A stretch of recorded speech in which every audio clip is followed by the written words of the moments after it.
I've been waiting a long time to show the box ceramics. I've never shown a group of tanukis. I've never shown the suiseki that I've collected over the years. This is an opportunity to show three very special arts of the Japanese culture together in one show. Like there might be 20 suisekis, there may only be a dozen tanukis. It takes time to find great stuff. It's amazing. This week has been a challenge, as you can imagine, but I'm really happy with the show. Oh, it's fabulous. And there's just kind of the right cadence since we opened. Yeah. Sometimes when I'm with a Japanese friend, the real aficionados will treat you to some really great tea. I love your stuff. Thank you. But what I'm curious about is my daughter and I are going to Kyoto in the end of October. You lucky dog. We wanted to see if you had any suggestions or recommendations. Look at you can color. see the age. But I mean, lots of. on this, it's pigment, and it's kind of painted or something. It's been repaired a lot, but I don't care. I think it's just spectacular. Have you ever seen the spoons? Like for ramen? No, for taking the dry tea out of the container. If you look at a map of Kyoto, it's the northwest corner. The end is only like this big. You can only get like a 100th of an ounce. Right, no, I don't think I've seen that. Kyoto University's there. My favorite temple, which is the Silver Temple, Ginkakuji. And right near that is something called the Philosopher Path.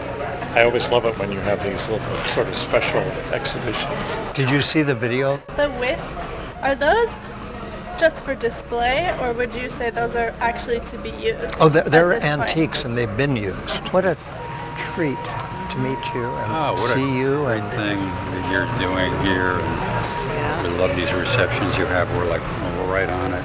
Yeah. Yep. Cool. If someone were to buy one, would you say just keep it as a... No, I'd say use it. Would you? Yeah, absolutely. We're going up. Enjoy that. Yeah. The first room you go through is mostly shaman, and then but it's mixed. Can we find small shops there where it's so... We want to find tanukis. Yes. Oh. Yeah. It's easier said than done. Well, that's what, we're here to research, Yeah. I get almost everything through auction. I have a friend who... Oh, no. For... We built this trip around getting tanukis. No.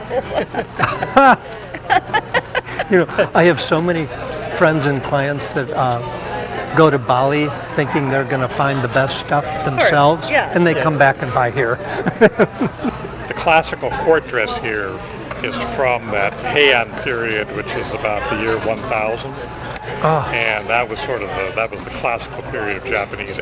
All art, culture goes back to that period, just like in our culture, ancient Rome and Greece has been sort of the touchstone of Western civilization. For Japan, the Heian period, about 300 years, when the whole court culture was developed in Japan, and it was a time of peace and elegant manners, and that was when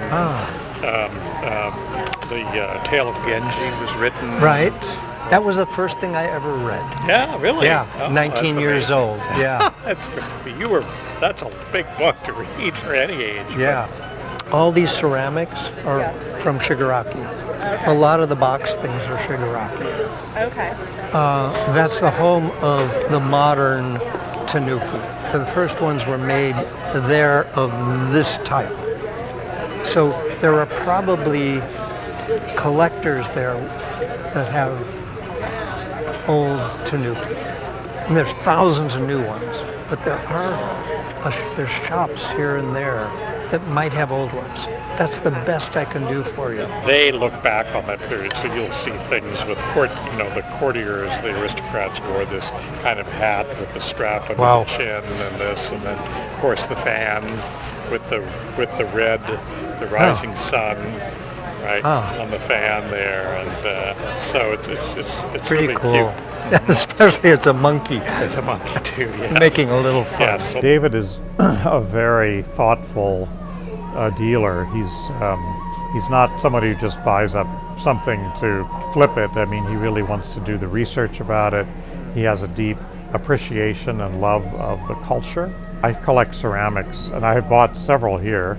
Actually, one piece that I bought here, I donated to a museum because it ended up being that important. It was a marvelous big shigaraki piece, and it was the kind of piece that David bought because he loved it, but he knew that only somebody would look at it and say, oh, it's a big brown bowl.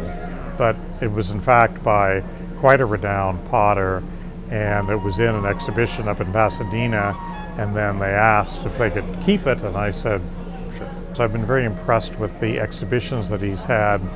That's the kind of a person that any collector really needs to get to know, is a dealer who has that deep appreciation, knowledge, understanding, and wants to explore along with you.